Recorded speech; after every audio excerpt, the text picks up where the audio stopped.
On the eve of the college entrance exam, Lilith tempted her classmates to treat themselves to a good meal to ace their tests. There's a mouth-watering viral martial arts champion pancake stall by the school gate. Day student Lilith often munched on them in front of us, making our mouths water. Seeing Lilith's recommendation, classmates eagerly paid her to place orders, saying they'd been craving them for ages. But I warned them that street food might not be hygienic, and it's safer to stick with the school's plain congee and eggs. After all, these are crucial exams. Though reluctant, the classmates didn't complain and cancelled their orders one after another. Lilith, however, did as she pleased and even bought a deluxe package on the day of the college entrance exam. After the exam, Lilith performed exceptionally well, scoring 635, a sure ticket to a top-tier university. 985, I, on the other hand, fell short, scoring only 550, barely enough for a decent university. 211, with a significant drop in performance. On the day we returned to school, Lilith bragged about how she had eaten a Wujuan pancake on the day of the college entrance exam, and it put her in an incredibly good mood. While taking the test, ideas just flowed effortlessly. I understood everything at a glance, and even my guesses turned out right. She even tried to convince some classmates who didn't do well, saying the school's egg and rice porridge had no nutritional value and hindered clear thinking. That's why they underperformed. Otherwise, you could have gotten into a top-tier university like I did. Someone told you to eat eggs and plain congee, yet they totally bombed the exam themselves. Instantly, a few classmates who scored around 300 to 400 points shot me resentful looks. No matter how much I insisted that those scores had nothing to do with diet, they just wouldn't listen.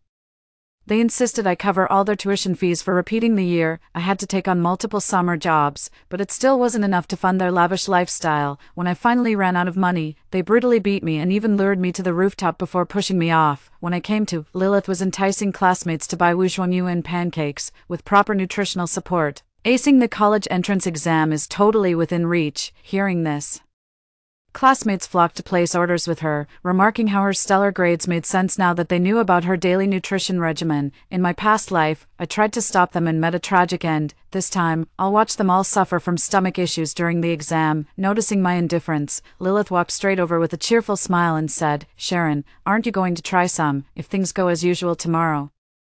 School will just serve that bland congee and eggs again, definitely going to kill your performance." I could tell from Lilith's smile that she was up to no good, so I shook my head in refusal. Not hungry. The martial arts champion pancake stall by the school gate is a viral street food spot. They live stream daily to attract customers and business is booming. They even came up with a slogan to ride the wave of the national college entrance exams: "Eat the champion's pancake, become the top scholar." For a while, quite a few parents planned to get these for their kids on exam day for good luck. In my past life, I accidentally saw the vendor trimming their nails with scissors, worried it might be unsanitary. I tried to stop them, who knew my good intentions would be completely misunderstood. They even blamed me for their poor exam results. How ridiculous. This time around, I won't interfere. Let them eat. They'll be speechless after one bite. Do they really think Lilith aced the exam because of that pancake, and that I failed because of plain congee and eggs? Bullshit. On the day of the college entrance exam, Lilith had congee and eggs, while I had a Wujuan pancake. That day, I had just bought breakfast and returned to the classroom, but first went to the restroom. When I came back, I saw Lilith eating my breakfast. I was about to confront her, but she tossed me a Wujuan pancake. Said she suddenly craved congee and wanted to trade her champion-style baked flatbread for it, even boasted that her flatbread was a deluxe combo with egg and sausage, told me not to act smug since I was getting the better end of the deal. I was so annoyed, but had to eat it anyway. Figured it probably wasn't a big deal, right? Sigh, what else could I do? I couldn't exactly take the exam on an empty stomach. Ended up with terrible stomach pain during the test, made multiple bathroom trips, and completely bombed it. 1. My ranking plummeted from top of the class to average, kissed my shot at a top-tier university goodbye. Meanwhile, Lilith, who stole my congee and eggs, aced the exam, snatched the top spot, and walked away with a 50,000 yuan scholarship, basking in all the glory. I always had a bad feeling about her in the past. Not only did she convince our classmates to eat street food before the college entrance exams, but she also stole my egg congee. Now that I think about it, Lilith did it on purpose. She must have known that pancake was unhealthy and deliberately sabotaged me, all just to steal my top spot in the class and grab the scholarship. After the fact, they even claimed I failed because of my plain congee and eggs, turning my classmates against me. What a despicable person. Hearing my response, Lilith furrowed her brow. "Everyone else is subscribing except you. Is that really appropriate?" I feigned surprise. "What do you mean? Are you trying to force me Lilith said repeatedly. No, there must be a reason, right? She was staring at me. I could sense the malice in her gaze, so I said casually, I love plain congee and eggs. What's it to you? Lilith looked at me for a moment, said nothing, and went back to urging classmates to order pancakes from her. Most students placed their orders right away, and the few who were hesitant got aggressively persuaded. Lilith even shouted out loud, there's strength in numbers, the more people join in, the better the results. She kept hyping everyone up, and even the guys at the bottom of the class who usually underperform were practically worshipping her. Everyone pinned their hopes on that pancake to turn their fate around. They also relentlessly pressured classmates who hadn't ordered to place their orders. We were under immense pressure, as if not ordering made us sinners. Before long, I was the only one left. Lilith came up to me with a few guys, putting on that fake sweet act. Sharon, everyone's ordered already. You're not going to be the only one who doesn't, right? You wouldn't want to ruin the vibe for everyone, would you?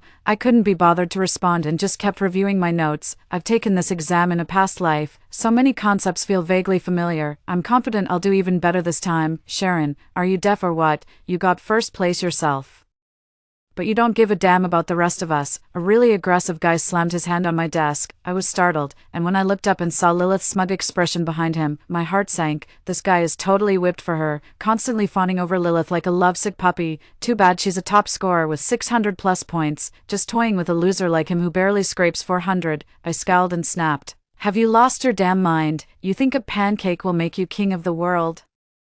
With that IQ, you might as well kiss college entrance exams goodbye. The boy's face flushed crimson. You dare insult me? He's about to throw hands. I'm not scared one bit. Got a problem with what I said. Couldn't force your way, so now you're resorting to violence. Go ahead, make a move. None of you are getting away with this. Lilith stopped the sycophant with a frown and said, Sharon, are you really trying to sabotage class unity? Using moral high ground against me again? Too bad I'm not buying it. Are you out of your mind? How can eating a pancake make a bunch of little sweethearts appear? Don't you dare insult Lilith. The simp couldn't help but snap at me. I sneered. So what if I do? Keep yapping and I'll tell the homeroom teacher, then none of you will get any. Lilith immediately accused. Are you going to snitch to the homeroom teacher? If everyone fails the exam, it'll be all your fault. Several boys immediately glared with anger. Get lost. You think everyone's as twisted as you? I snapped. You need proof for accusations. Slander can land you in jail. The homeroom teacher is still alive. Lilith's expression shifted as she let out a light huff. Fine, don't eat it then. When everyone aces the exam and you're the only one who fails, you'll regret it. Her sycophant immediately chimed in. Yeah, don't come begging us for a bite of the top scorer's cake tomorrow. I waved my hand impatiently. Who the hell gets this annoying at night? I'm the top student in my grade. Why would I believe this crap? You guys look more like a bunch of clowns. Lilith and the others stormed off in anger. As evening self-study was about to end, the homeroom teacher came in to give some final reminders, briefly mentioning food choices. During the college entrance exam days, it's best not to suddenly change your diet to avoid getting an upset stomach. There have been plenty of such cases in previous year's exams. Upon hearing this, all the students turned to look at Lilith. After the teacher left, many classmates asked Lilith to cancel their subscriptions. This made the latter absolutely furious. You actually believe that? Clearly, it's just some sour grape tattling to the homeroom teacher. I just don't want you to do well on the exam. They hesitated again. That's when I rushed over and yelled, Lilith, are you an idiot?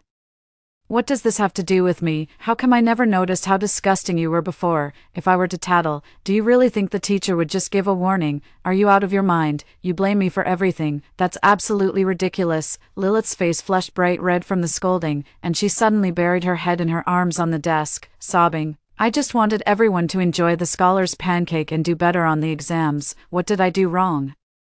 Why are you doing this to me? Sobbing. Suddenly, hostile gazes from all around were fixed on me. I was utterly contemptuous. How dare you slander me just for the so-called greater good? Unbelievable. I turned and walked away without a second thought for those people. I saw right through them long ago. They couldn't care less when it doesn't concern them, and when you try to help, they not only show no gratitude but even kick you when you're down.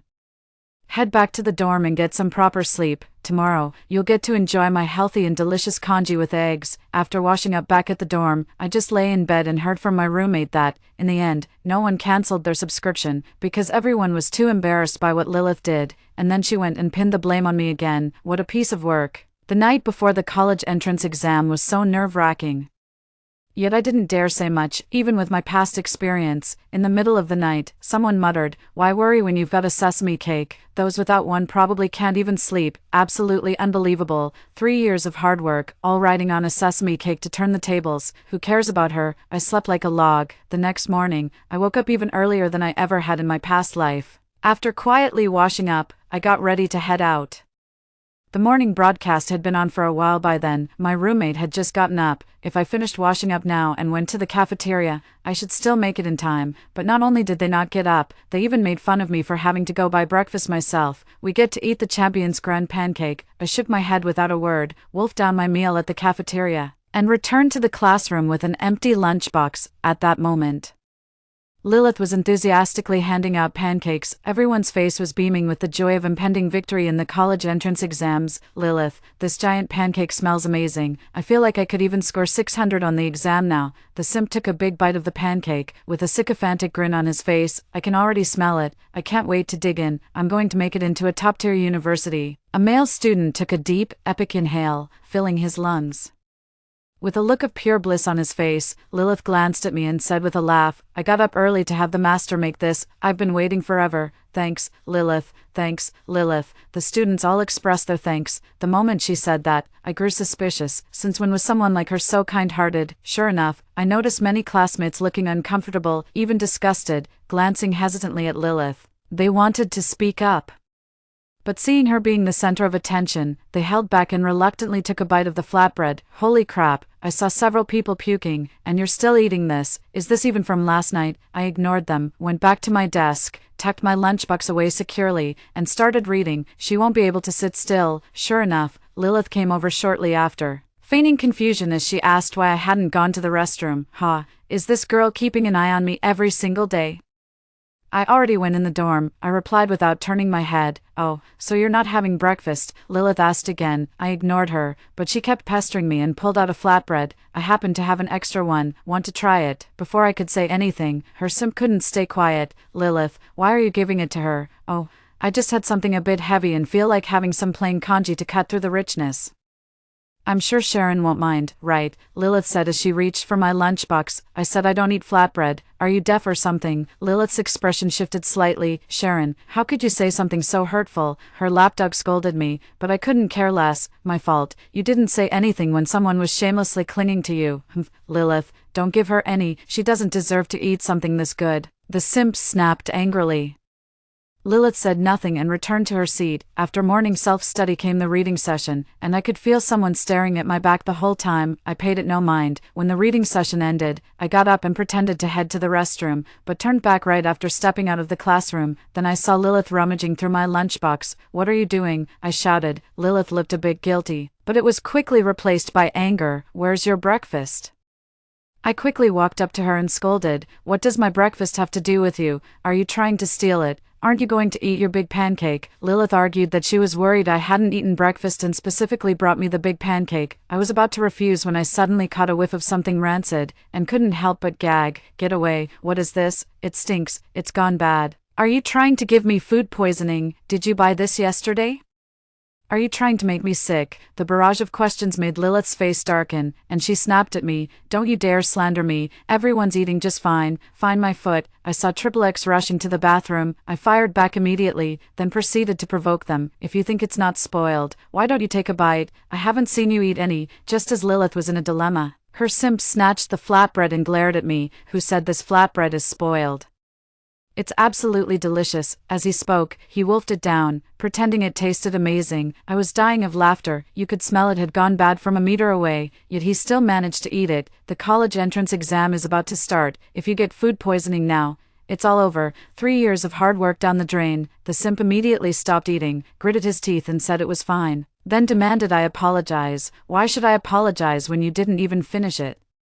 She wouldn't even take a bite. "Why should I apologize? Get lost already. Don't make me sick to my stomach." I waved my hand impatiently. The two stormed back to their seats in a huff. Soon after, I saw the simp dash out of the classroom, risking getting caught by the teacher to buy bread and milk for Lilith. Then he scurried off to the restroom clutching his backside. The teacher showed up moments later, demanding to know who'd been running around. Before anyone else could speak, I tattled, "Teacher, Triple X bought milk and bread for Lilith. Weird, didn't she have a sesame pancake this morning? Maybe she was too nervous to eat it. The classmates immediately started whispering among themselves. What sesame pancake? You can eat whatever you want after the exam. The homeroom teacher didn't notice anything unusual and told us to quietly review our lessons and get in the right mindset. Seeing Lilith's awful expression, I was feeling just fine.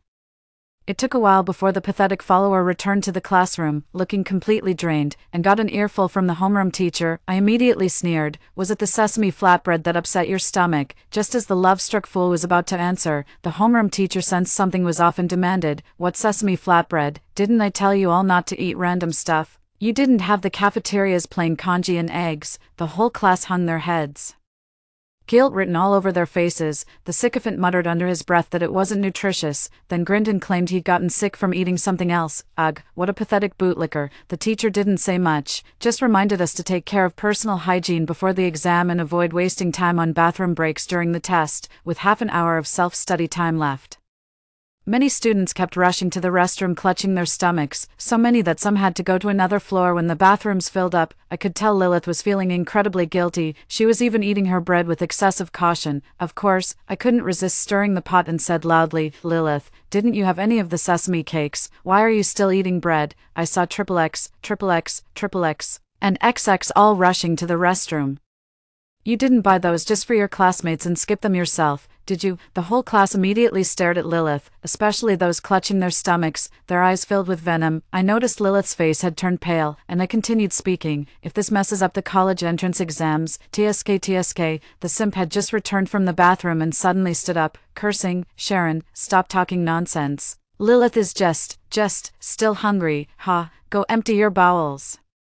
Don't stink up the whole exam hall later. I pinched my nose in disgust. The simp got flustered and started making excuses. My diarrhea has nothing to do with the flatbread. Didn't plenty of others eat it just fine? They must have eaten something else that messed them up. See, I'm not even having it anymore. Pfft, an earth-shattering wet fart grossed out the whole class. The simp's words became a self-fulfilling prophecy, and he immediately clutched his backside and bolted to the restroom. I watched Lilith sitting there in silence, but just as I was about to speak, she buried her face in her arms on the table and started sobbing. Damn, I just wanted everyone to enjoy some delicious flatbreads. What did I do wrong? It's not like I made the pancakes. Suddenly, all eyes in the classroom were on me. Sharon, you're being ridiculous. It's just an upset stomach. A few trips to the bathroom and it'll be fine. Exactly. Why are you being so aggressive about this? The exam is coming up, and who knows what she's really up to. Exactly, probably worried about losing that top spot. Well, I just threw my hands up in disbelief. That pancake's gone completely rotten. She's trying to poison you, you idiots. Unbelievable. They immediately got all worked up, saying they'd be willing even if it killed them, and told me to stop yapping. We're doing this of our own free will. Well, if that's the case, then I'm relieved. I didn't say anything more. Just so you know, I warned you, don't come blaming me later. We don't need your reminders. We'll take responsibility ourselves. What more could I even say? After reviewing a bit longer, the bell rang, and students gradually packed their things, getting ready to enter the exam hall. I watched several classmates still rushing to the restroom, scoffed inwardly, and paid no further attention, putting it out of my mind. The college entrance exam is no joke. I settled into my seat, the test papers were handed out promptly, and a wave of exhilaration washed over me as I recognized the familiar questions. I dove right into answering them with gusto, but then, a thunderous fart shook the entire exam hall. A boy was clutching his stomach, gritting his teeth, clearly battling diarrhea but refusing to leave, stubbornly holding it in. The teacher was almost at her breaking point, standing before him ready to offer comfort, only to see his eyes red and brimming with tears. I feel like something's about to come out. The teacher couldn't hold back and started retching. 02. The next second, the boy bolted straight for the restroom in a frantic rush. I know that guy. He was one of the boys following Lilith yesterday who pressured me into ordering those flatbreads. The absolute legend who thinks flatbread can change his destiny. Also the same ruthless guy who pushed me off the rooftop in a past life. Go ahead, pull it off, then throw the crap at Lilith. I went just as crazy in my past life, only wrote the essay title and lost 50 points. It made the rest of my exams a blur, underperformed, and my total score dropped by at least 100. Thankfully, that doesn't happen now. Everything's going smoothly. I even finished the exam 45 minutes early and went into a frenzy of checking. I saw the guy making repeated dashes to the restroom until he was completely emptied out, and in the final minutes, he just collapsed on the desk in tears. Poor guy. The bell rang, marking the end of the Chinese language section of the college entrance exam. After I handed in my paper, I left. Seeing that guy still crying as I walked away just felt so satisfying. So, it's Lilith's turn to be in trouble, huh? But just as I was heading back to the dorm after getting my meal, I was immediately surrounded by classmates. What the hell? What's going on? Before I could even say a word, a girl was glaring at me with pure venom in her eyes. Sharon, how could you be so vicious? Oh my god, what did I do wrong? You knew that pancake was spoiled, yet you still let us eat it. What were you thinking? Give us an explanation, or forget about taking your college entrance exams. A boy with a crazed look on his face even tried to hit me. Are you out of your minds? What does this have to do with me? Lilith tried to poison me with a spoiled pancake. I only realized it was bad when I smelled that foul, sour stench. Besides, she's the one who bought it. Shouldn't she have known the pancake was rotten? Why are you coming after me instead of confronting her? The whole class was stunned, but that girl still refused to back down. Then why are you the only one who didn't order the flatbread? Did you know she was going to harm us all along? So why didn't you all follow my lead and not buy it? So instead of confronting Lilith, the one who actually wronged you, why come to me? I just don't like flatbread, that's all. The teacher even warned us not to change our eating habits. You're the ones who didn't listen. I've been eating plain congee and eggs for 3 years. What's wrong with liking what I eat? We've got math this afternoon. If you keep harassing me, I'll report you to the homeroom teacher. None of you will make it to the college entrance exams. With that, I shoved past them. Before leaving, I turned back with a cold smirk. Even Lilith didn't eat it. She set you up on purpose. Why come after me when I'm innocent? Go confront her instead. I told you this morning there was a problem, but you all were as stubborn as mules. Didn't you say you'd take responsibility if anything went wrong? Didn't you say you were happy to eat spoiled food? Weren't you the ones who said not to blame us, and now you have the nerve to come to me? The classmates were all ashamed, and soon a few of them started to break down. Turns out, Lilith made a run for it under the cover of her simps. As if running away wasn't enough, she even accused me of being in on it. The classmates, caught up in the heat of the moment, had no choice but to come after me. This is insane. Now they all know it has nothing to do with me. I'm breaking down in tears. Wah. I didn't even finish my essay. I'm doomed. I haven't even started writing. I only wrote the title. I only got as far as the dictation part. They poured out their grievances to each other, growing more remorseful and furious by the minute. Damn it, let's confront her after school. Before the afternoon math exam, I followed my roommate and watched from a distance as they cornered the sneaky day student Lilith at the school gate, demanding an explanation. You bastard. The pancakes you bought us were spoiled. You made us fail our Chinese exam. You owe us an explanation. Several boys had bloodshot eyes. Their grades were already bad, and now things were even worse. The simp desperately defended Lilith, arguing that she meant well and it wasn't her fault. She didn't even make the pancakes. Exactly. I didn't make the pancakes. Why are you blaming me? Lilith's eyes were red and teary. Then why didn't we see you eat it? Don't tell us you weren't trying to poison us. Several classmates snapped angrily. Who says I didn't eat? I did. I ate it off campus. Lilith is frantically making excuses. Besides, plenty of people are perfectly fine. If you have a problem, take it up with the pancake vendor. I was just trying to do you a favor by bringing these. How is that my fault? You're all just picking on me because I'm a girl. Wah. The moment she started crying, her simps went berserk and started yelling at them like mad. They got a bit flustered, but they didn't back down. Sharon said you did this to us on purpose. You owe us an explanation. Wait, me too. I'm starting to panic. Lilith became visibly agitated upon hearing this. Sharon is such an asshole, but she was the one who told me to. She kept crying and refused to talk, until her classmates pressed her hard and she finally said I made her do it. Instantly, the whole class turned on me, yelling angrily and threatening to beat me up. I can't believe it. These idiots didn't even stop to think that I had zero motive to do something like that. This damn sign is so full of it. Lilith, how dare you slander me again? What does this have to do with me? I rushed over and yelled. Lilith suddenly looked guilty but put on an even more pitiful act. Sharon, I didn't mean to rat you out. I'm so sorry. Now I look even more like the culprit. Screw your apology, I fumed, glaring at the security guard nearby. Sir, please call the police. I refuse to believe someone can falsely accuse me in broad daylight. The old man immediately pulled out his senior-friendly phone and handed it to me. I took it and was about to call the police. Seeing I was going to call the police, my classmates swallowed their colorful language and watched quietly to see how things would unfold.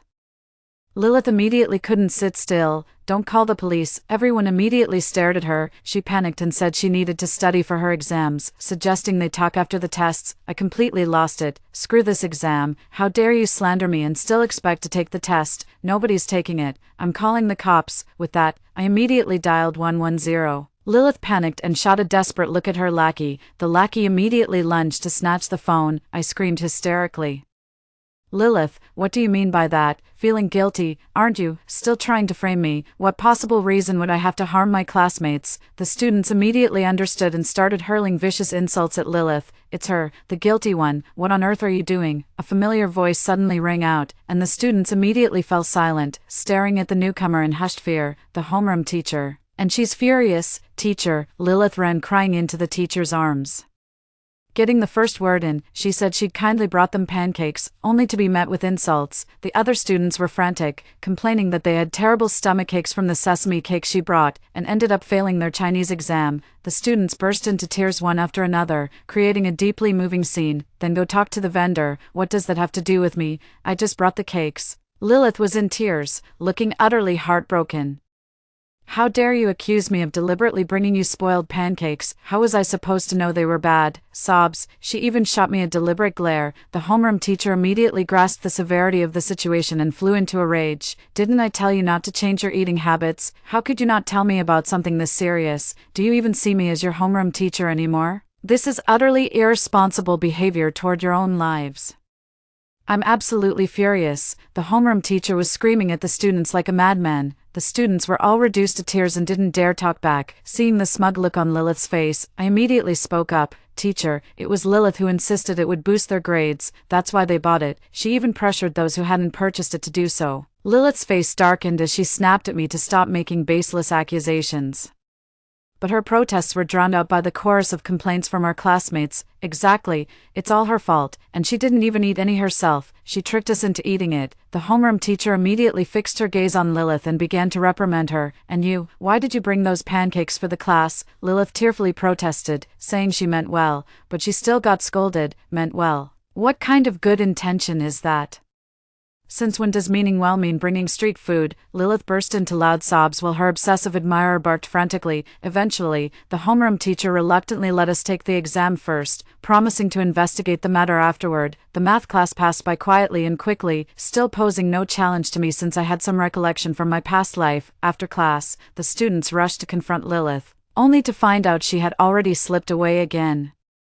The desperate admirer frantically blocked his classmates from chasing after her, urging them to take their anger out on the street vendor instead of his Lilith. The classmates rushed to the school gate only to find their homeroom teacher, police officers, and a group of school administrators gathered outside. Lilith was also stopped for questioning, and the classmates swarmed around her. Under Lilith's confrontation, the street vendor quickly confessed everything. Turns out, he had already told Lilith last night that he wouldn't have time to do that much the next day. She insisted on doing it anyway, saying it was fine even if it was done the night before. I never said that. Boss, don't you dare slander a girl like me," Lilith screamed, her eyes reddening and welling up with tears, a picture-perfect victim. Suddenly, everyone turned on the vendor, furious. "What the hell? That's no excuse for selling stale, moldy pancakes."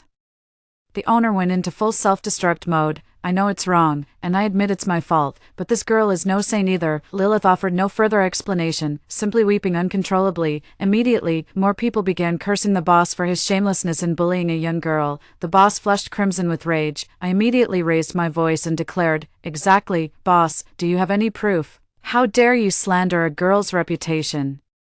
Lilith waited at your stall for a long time this morning." At the mention of evidence, the stall owner suddenly came to his senses and shouted that he had live stream footage. Instantly, Lilith's face turned pale. She shot me a glare and immediately burst into tears while speaking to the police. "Officer, he's selling contaminated food. Arrest him right now." The officer frowned slightly, sensing something was off, and spoke calmly. "If you really said that, you could be considered an accomplice." Lilith immediately burst into tears out of fear. "Officer, I'm just a kid. I'm not even an adult yet." The teacher also pointed out that she was just a student. The officer hesitated. I spoke up again. "Yeah, it's just the college entrance exam. I can always retake it next year." Everyone was stunned. "That's right. This affects the futures of over a dozen students. How can we just brush it off like it's nothing?" "Sharon, you jerk. Are you just afraid I'll outscore you on the exam and snatch that scholarship? Is that why you're targeting me like this? Lilith looked absolutely terrifying. I had a look of utter injustice on my face. You tried to trick me into eating that flatbread today, and you even accused me of conspiring with you to buy it. What's wrong with me speaking a few words of fairness? Lilith tried to speak, but her classmates turned on her, hurling insults and demanding an explanation. She's already an adult. I just gave her a birthday gift last month. A classmate spilled the beans. The situation only calmed down after parents showed up. I heard they're waiting until after the Gaokao to discuss compensation. On the afternoon of the second day, the final exam bell rang for the Gaokao. After handing in my paper, I walked over to the boy from my exam hall. Seeing he still seemed dazed, I sighed and said, "You could have gotten into a top-tier university." His eyes instantly turned bloodshot, and his whole body trembled. Soon after, the homeroom teacher held a brief class meeting, gave some instructions, and dismissed most of the students.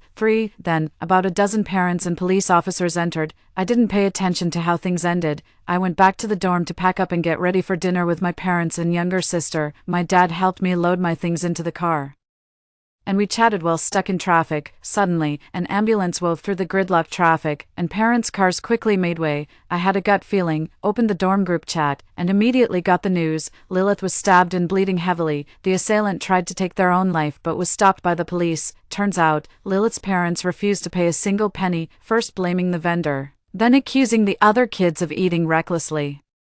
They even had the nerve to demand compensation for emotional distress and their travel expenses. Then, one of the boys, after being viciously berated by his mother, snapped, pulled out a hidden knife, and stabbed her. I heard it was a serious injury, but I didn't dare ask for details. Not my problem anyway. Karma's a bitch. In the end, Wuzuangyuan Bake Shop got busted for a ton of food safety violations, fined, shut down, and now facing massive lawsuits. The guy who stabbed someone got sentenced to over a decade in prison. When his mom dropped him off, she finally broke down in tears, swearing she'd never pressure him again. Lilith's paralyzed. She'll spend the rest of her life in a wheelchair. After learning the news, the desperate admirer relentlessly pursued her. After being rejected, he reportedly did something outrageous to her and ended up getting sentenced to 10 years in prison. All the classmates who ate the spoiled flatbread failed their exams and had to retake the year. Meanwhile, I topped the city's college entrance exam results, and my phone was flooded with calls from Tsinghua and Peking University. Ugh, I'm so torn about this. Story 2, my sister and I are the last twin lotus of fertility in the Beastkin continent. When we took human form, the heavenly Tao bestowed upon us 2 fertility arts to choose from. My sister, finding childbirth too arduous, swiftly claimed the lesser art, surrogacy. Thus I was left with the greater art, multiple births per conception. We married the Dragon Prince and Tiger Prince respectively. My sister, being promiscuous by nature, secretly carried affairs with various beastmen, yet fearing her infidelity would be exposed for childbirth, she repeatedly forced me to bear her illegitimate offspring. I was compelled to deliver litter after litter of hybrid creatures. The entire Orcish continent is rife with vile rumors about me, branding me a common whore. My husband, the Dragonkin Crown Prince, refused to hear my defense, calling me a base, wanton harlot. Every time I bore his beastkin offspring, he'd flay them alive and force me to swallow their remains. Unable to endure such inhuman torment, I leapt from the 10,000-meter beast god peak, shattering every bone upon impact. When I opened my eyes again, I found myself back on the day of my metamorphosis. Just like in my past life, my elder sister was the first to seize the surrogacy art, but to my delight, the remaining art had transformed into bloodline evolution. I quickly and quietly assimilated it into my body. In this life, every child conceived within me shall be cherished without exception. I shall resurrect the long-extinct mythical beasts of mountains and seas to roam the Beastkin continent once more. The day of my sisters and my metamorphosis arrived as destined. Mighty Beastkin warriors from all corners of the realm converged upon our birthplace, surrounding it like an impenetrable siege. When my sister and I undergo transformation, we're blessed with divine fertility magic to help the Beastkin race prosper. Even before her transformation, my sister would sway her body with the wind, flaunting her irresistible charm. She pretended to care for me. Little Juno, you're so naive. Let me choose first. I'll leave the best fertility magic for you.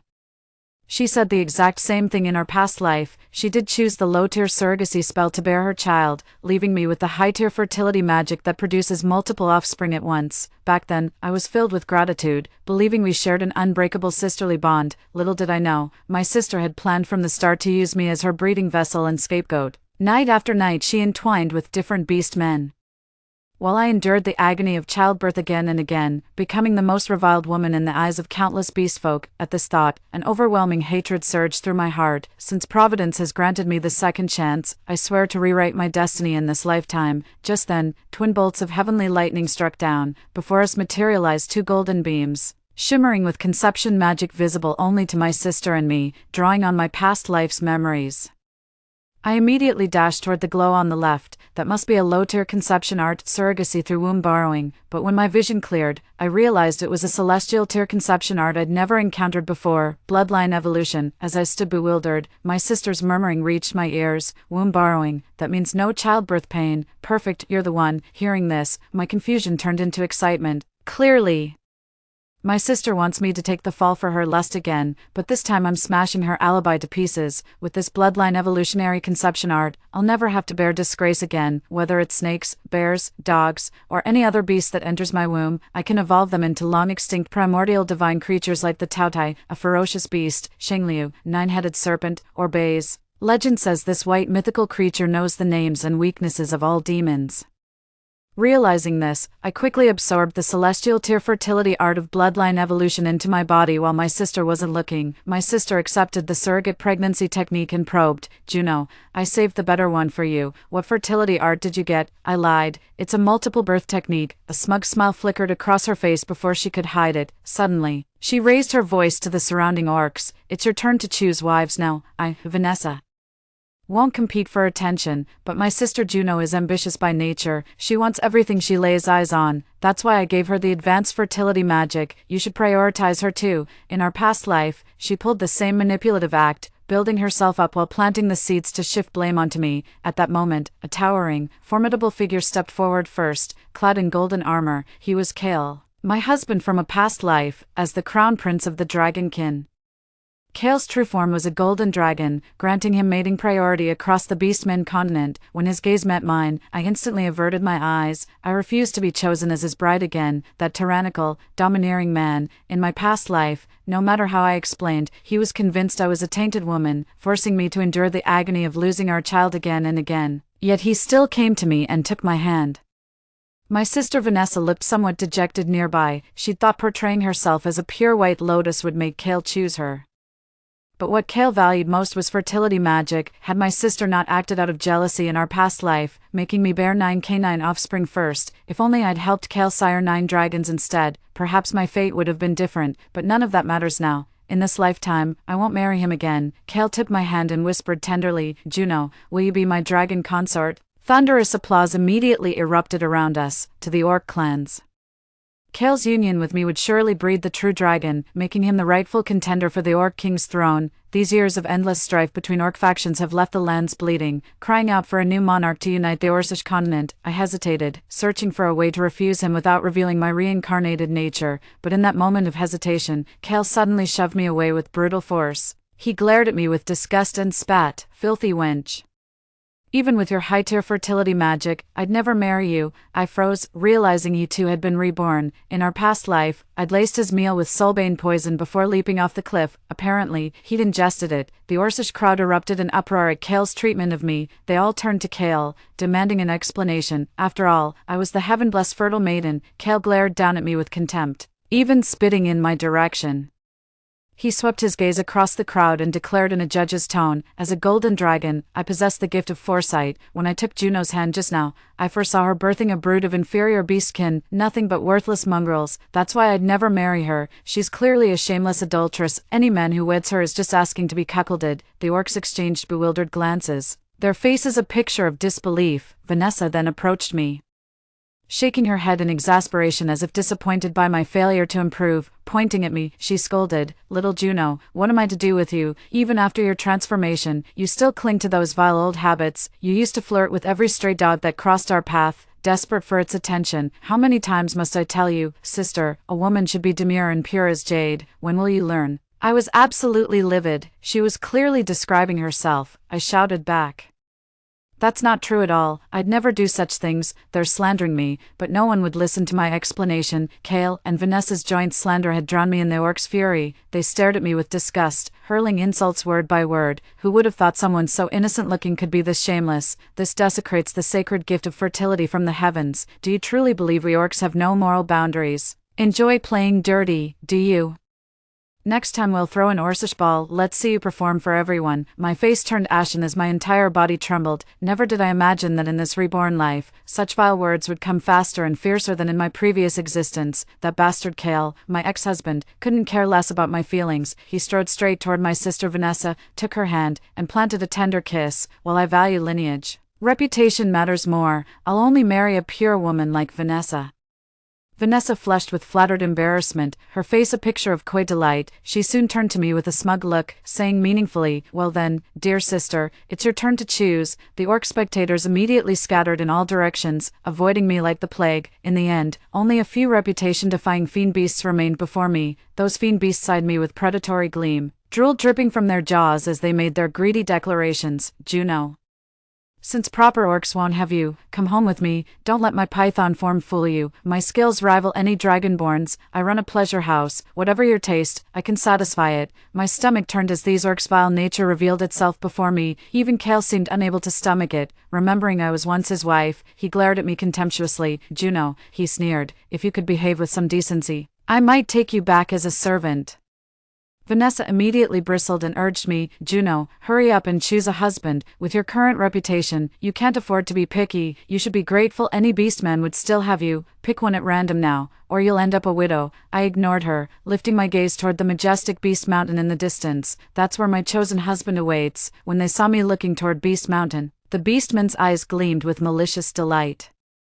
Deep within the Beast Mountains dwells the Orc King in name only. In my past life, I'd heard countless variations of legends about that Orc King. Some say he was confined to the Beast Mountain Palace by divine will for his tyranny, forbidden to leave. Others claim he should have perished long ago, that the missing orcs across the continent were his victims, sustaining his wretched existence by stealing their beast cores through dark arts. Opinions vary, but nearly all are negative.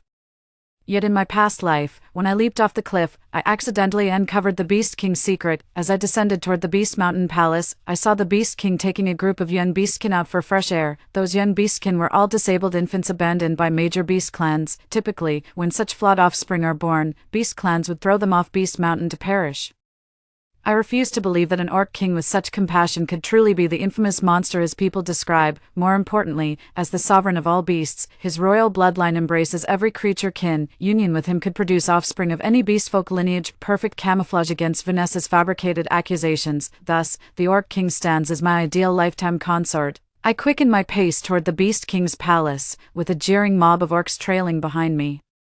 That Juno must be desperate if she's setting her sights on the Orc King himself. They say the Orc King has no interest in women. Juno's scrawny frame wouldn't even make a decent snack for him. Maybe that's exactly Juno's plan, using her status as the Orc Queen to fool around behind his back. I ignored them and soon reached the mountain path before the Beast King's palace. The orcs, however, still feared the lingering authority of the Beast King and dared not follow further.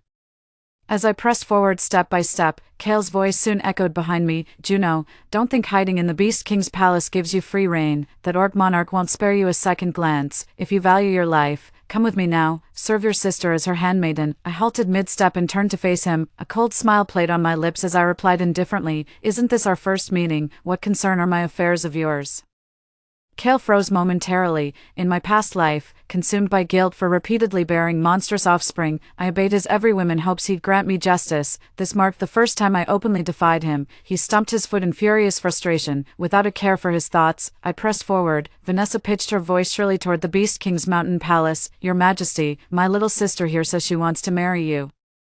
You'd better keep a close eye on her. In the blink of an eye, she might end up bearing another man's child for you." At last, I arrived before the gates of the mountain palace. Just as I was about to step through the entrance, an overwhelming pressure barred my way. A chilling voice commanded, "Leave at once." I pleaded urgently, "Beast King, I've been falsely accused with nowhere left in the entire Beastman continent. I beg for your sanctuary." He responded indifferently, I overheard your conversation. You hold no interest for me. Dismissed. Steeling myself, I pressed on. I know you shelter many abandoned beast folk. I seek no crown, only to aid you in caring for them. After a moment's hesitation, he finally spoke coldly. Come in. I successfully entered the Beastmount Palace and met the Orc King. He wasn't as aged as I'd imagined, though his hooded black robe obscured most of his face. I could still sense he resembled more of a cold-hearted youth. He remained aloof, keeping me at arm's length, merely assigning me to care for the disabled orcs, but I believe this is a good start. As long as I never leave the Beast Mountain Palace, Vanessa's false accusations against me will collapse on their own. Vanessa is moving much faster than in my previous life. The very next day, I felt the first stirrings of pregnancy in my womb. This sister is truly something. Having an affair the very next day after her wedding, I sensed it, this time.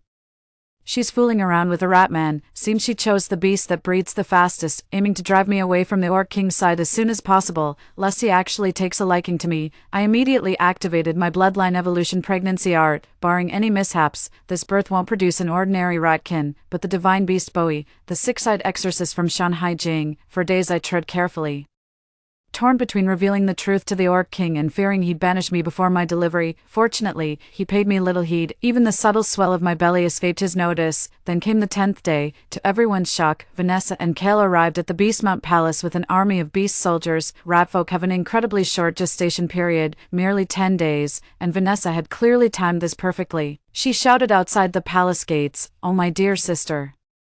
How should I even begin to address your situation? Days ago I saw you sneaking around with the rat folk, and now I sense your pregnancy. Surely you haven't truly conceived that vile rodent's offspring." The Orc King nearby instinctively glanced at my belly upon hearing my sister's words. His brow furrowed slightly when he noticed my rounded abdomen, yet he refrained from questioning me. Vanessa kept shouting outside, "Juno, come out this instant.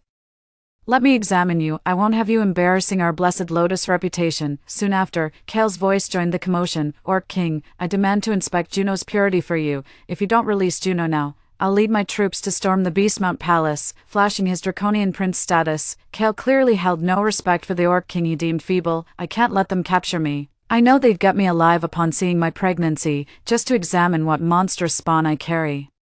The ratkin inside me hasn't fully evolved yet. When the time comes, I won't be able to explain myself no matter what I say." I turned to the Orc King with pleading eyes, on the verge of tears from sheer desperation. With a trembling voice, I protested, "Your Majesty, please believe me, I've done nothing improper. This is all due to the fertility magic of our blessed Lotus." Before I could finish, he raised his hand to silence me. He strode straight to the palace gates, seeing the Orc King emerge alone.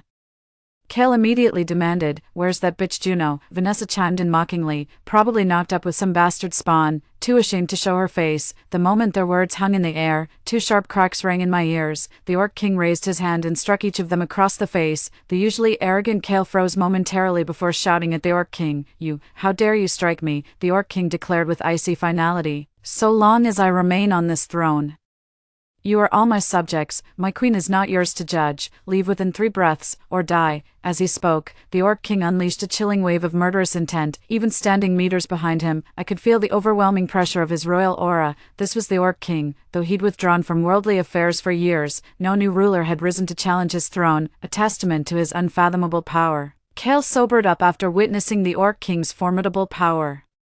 He merely said, "Perhaps we've misunderstood, but let me remind the Orc King, don't disgrace our entire Orcish race over a mere woman." With that, he hastily fled with Vanessa in tow. Before leaving, Vanessa couldn't resist provoking, "Just wait and see, Orc King, Juno will birth nothing but a ratling. Would one of your noble bloodline truly spawn such low-born offspring?" I knew she wouldn't let this rest. In the days to come, she'd keep sending me gifts relentlessly. At that moment, the Orc King strode back into the great hall. His gaze fell upon my abdomen again as he muttered in bewilderment, "How did this child come to be?" Even without knowing the full story, he stood up for me without hesitation, even declaring me as his princess consort before everyone. I was now completely convinced of the Orc King's integrity. He would undoubtedly believe my account, so I revealed everything to him. The fertility arts my sister and I practiced. I recounted every humiliation and resentment I'd endured across lifetimes, laying bare my soul to him. Even the proud Orc King couldn't help but stiffen upon hearing my words. His gaze softened considerably as he comforted me gently. "From now on, with me here, they'll never harm you again." I let out a long sigh of relief. This lifetime, I'd chosen the right path. A day later, I gave birth without complications. This is no ordinary rat folk, though resembling a rodent. It sports a pair of wings and emits infant cries that sound eerily like a lamb's bleating. These are the unmistakable traits of a juvenile Bowie, the divine beast. Through bloodline evolutionary gestation, I've truly succeeded in birthing a long-extinct mythical beast from the classic of mountains and seas. During my labor, even the typically aloof beast king set aside his usual demeanor, bustling about with tender concern by my side. Even though it wasn't his biological child, he was absolutely thrilled. Cradling the little mythical creature with joy, he exclaimed excitedly, "The heavens have truly bestowed such miraculous magic, Juno, you're absolutely incredible." Watching him like this, a warm feeling welled up in my heart. The child I brought into this world finally has a father. I told him to take the little troublemaker to another room and come back, saying I had something important to discuss. When he returned and asked what it was about, I suddenly pulled him onto the bed. Flustered and blushing, he gasped, "Juno, what are you doing?" With a whisper against his ear and warm breath, I murmured, "That little rascal isn't truly ours. I want to bury your child." He quickly pushed me away, saying with concern, "No, you're not fully recovered yet." I chuckled softly. "We blessed lotuses don't need recovery. Besides, if I don't get pregnant soon, Vanessa will surely try to gift me another child. I must conceive before Vanessa initiates her surrogacy ritual on me." Only then did the Orc King pull me into a fierce embrace. He kissed my cheek and exclaimed excitedly, "Even a mere rat king could evolve into the divine beast Bowie. Juno, I can't wait to see what kind of legendary offspring we'll produce together." After a night of passion, he gently held me in his arms. After sensing the pregnancy, I told him, "Our child will have a tiger's head, crimson hair like the vermilion bird, twin horns, and later develop a dragon's body with 4 limbs." The Beast King froze momentarily. You can already sense that much. The moment he finished speaking, he jolted upright in shock. He exclaimed in astonishment, "It's Baze. Our child is actually the divine beast Baze." My face beamed with joy, for Baze is an auspicious creature of legend. I exclaimed excitedly, "Your Majesty, Baze only descends to accompany wise and virtuous rulers. Our child is destined to help you restore your former glory and bring order to the Beastmen continent." The Orc King nodded resolutely. "It's time to return to my rightful place." As he spoke, his black robe dissolved, revealing his true countenance. Now he stood radiant, his noble features bathed in a golden aura. Gazing into the distance, he murmured, "A millennium ago, I descended to endure trials and witness the Orc King's brutality. I had no choice but to smite him with divine power. Yet for this very reason, the heavenly Tao punished me, trapping me here for years. Now with Baze's arrival, it's the heavenly Tao sign that I must return to my rightful place." I looked bewildered. "If you're not the Orc King, then who are you?" He narrowed his profound eyes. "I am the Celestial Emperor. I just wanted the Orc King as my backer, but ended up with the most powerful patron across all 3 realms." For a moment, my mind went blank, head buzzing with disbelief. Then he pulled me into a tender embrace. "Juno, you're my lucky star. It was you who helped me conceive Baze. I shall now return to the celestial realm. Hear my decree across all 3 realms. You shall be crowned empress, and our child shall inherit the mantle of beast god." With that, he raised his hand to erect a barrier around the beast palace, ensuring no disturbances would occur. Before departing, he whispered tenderly, "Juno, wait for me. I shall return with the celestial host to attend your childbirth and cleanse the slander from your name." Tears of joy streamed down my face. No sooner had the celestial emperor left than Kale and Vanessa showed up at my doorstep. The barrier kept them from entering the beast palace, so they just stood outside hurling insults and curses. I turned a deaf ear to their provocations.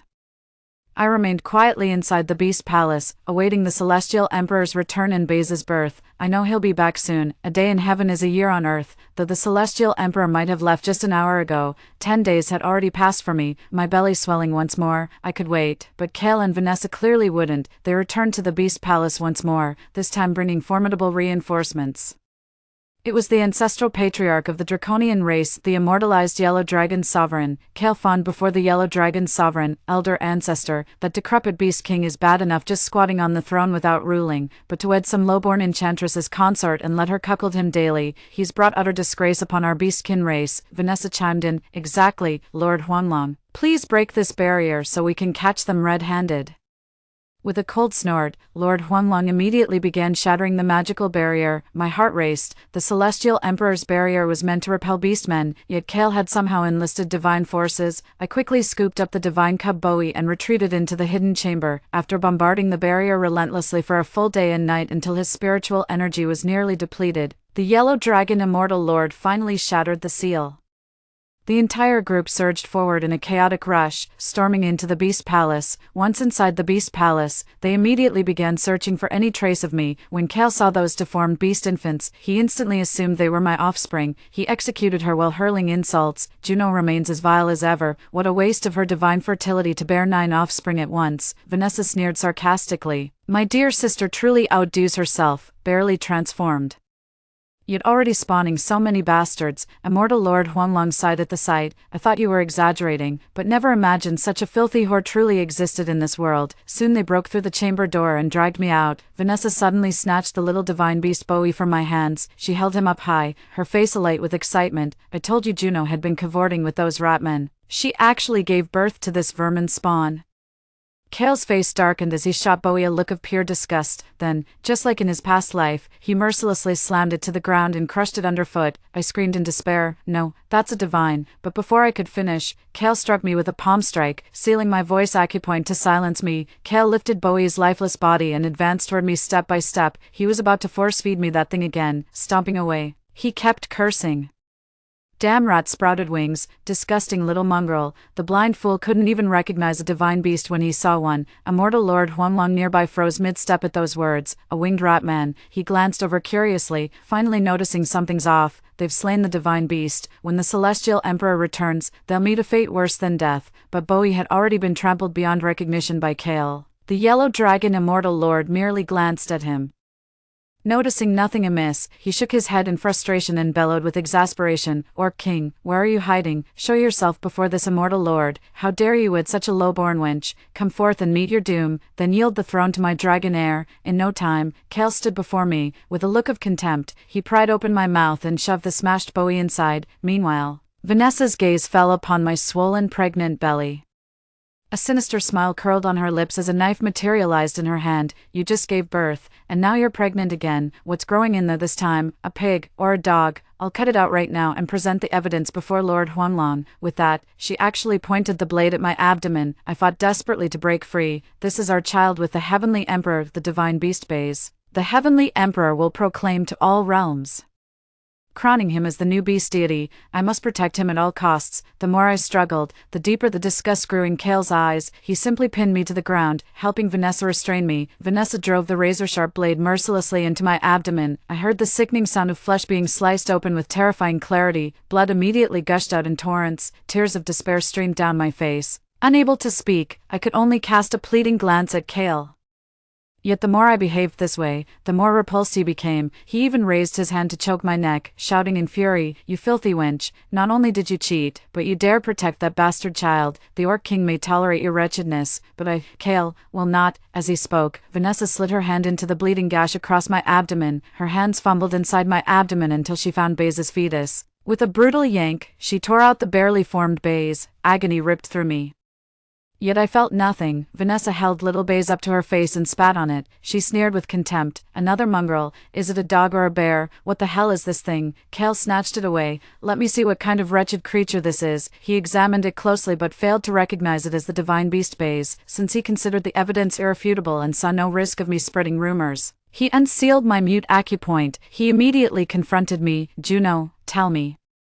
Who are you cheating with this time? This thing looks like a cross between a dog and a tiger, with a snake's tail to boot. Don't tell me you're sleeping with multiple beastmen at once. Have you no self-respect? With that, he shockingly raised Baze high again, intent on smashing her to death. I screamed in anguish. No, my child is a divine beast, a Baze. But even as I pleaded, Kale refused to believe a word of it. He sneered contemptuously. Have you lost your mind, Juno? A sullied wretch like you could never birth a sacred creature. With those words, he mercilessly dashed the Baze fetus against the ground once more. My heart died along with my child being thrown. I collapsed to the ground, still shaken to the core. Vanessa stepped forward and kicked Baze again, her face brimming with smug satisfaction. Baze let out a pained whimper from the kick. Immortal Lord Huanglong stiffened abruptly upon hearing the beast's roar in the distance. Vanessa chuckled lightly and called out, Lord Huanglong, come see this, my shameless sister has whelped a mongrel beast. Lord Huanglong strode swiftly to the Baze fetus and bent down for closer inspection. His vision went black as he gasped in shock. He staggered backward, pointing at Baze with incoherent terror. Oh no, this is actually a Baze divine beast cub. We're done for. This is catastrophic. Kale and Vanessa stared at each other in disbelief, momentarily stunned. Kale exclaimed furiously, "How is this possible, that shameless Juno could give birth to a divine beast?" Vanessa panicked. "No way. I clearly remember being with." She nearly let the secret slip. He quickly backtracked. "But I clearly saw her having an affair with a leopard man. How could she possibly give birth to a divine beast?" Ignoring them both, the immortal Lord Huanglong strode directly to the corpse of the young divine beast Bowie. After a thorough examination, his legs gave way, and he collapsed to the ground. "This is no ordinary rat. It's another primordial divine beast. Are you both blind? Look at the mess you've made." The yellow dragon immortal lord trembled with fear, his former arrogance completely gone. "Kale simply refused to believe I could give birth to divine beasts." He looked at the yellow dragon immortal lord in confusion. "Ancestor, are you certain there's no mistake? Juno keeps giving birth to primordial divine beasts." The yellow dragon immortal lord glared at him, eyes nearly spitting fire. "How could I be mistaken? Those you've killed are all divine beasts, including the auspicious bays." Only then did Kale panic. He looked at me in confusion. "Juno, what on earth is going on? How did you do this?" I collapsed to the ground, staring blankly at the dying bay's fetus, my heart turning to ashes. Kale whirled toward Vanessa and demanded sharply, "Did you lie to me? Didn't you say Juno could only bear mongrels?" Vanessa stammered, unable to form a coherent response. Quickly regaining composure, she interjected, "Enough of this. What's done is done. Now we must deal with the consequences. Before word gets out, eliminate all witnesses and seal the leaks." Kale stared at this woman who surpassed even his ruthlessness, gradually realizing he'd been played, yet no better solution came to mind. So he turned his gaze to the yellow dragon immortal lord. The yellow dragon immortal lord sighed heavily. "So be it.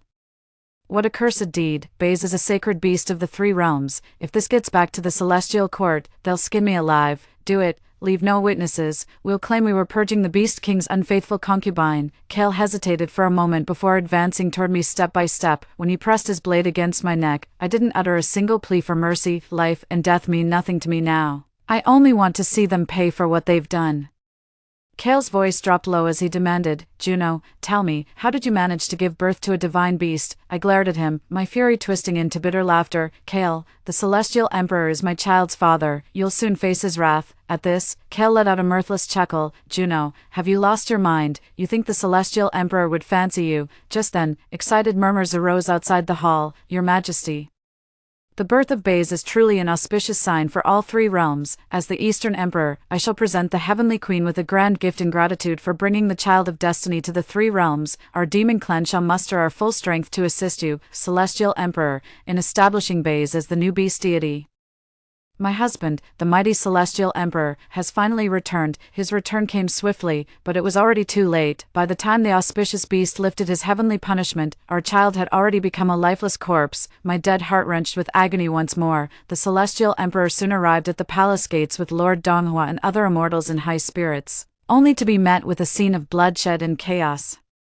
The Celestial Emperor was the first to see me lying in a pool of blood, along with the corpses of two divine beasts that had been slain. His divine radiance vanished instantly as a murderous aura engulfed him, his eyes turning blood red in an instant. Kale and Vanessa swiftly moved to shield the bodies of me and the child. Kale confronted the Celestial Emperor with a low, threatening voice. "Who are you?" "I am the Dragon Prince, here to execute the Beast King's unfaithful consort. All bystanders, disperse immediately." As Kale's words still hung in the air, his ancestor the Yellow Dragon Immortal Lord fell to his knees in terror before the Celestial Emperor. "Celestial Emperor, this humble dragon begs for your punishment." Murderous intent radiated from the Celestial Emperor as he struck the Yellow Dragon Immortal Lord with a furious palm strike, reducing him to a pulpy mess. Only then did Kale and Vanessa panic.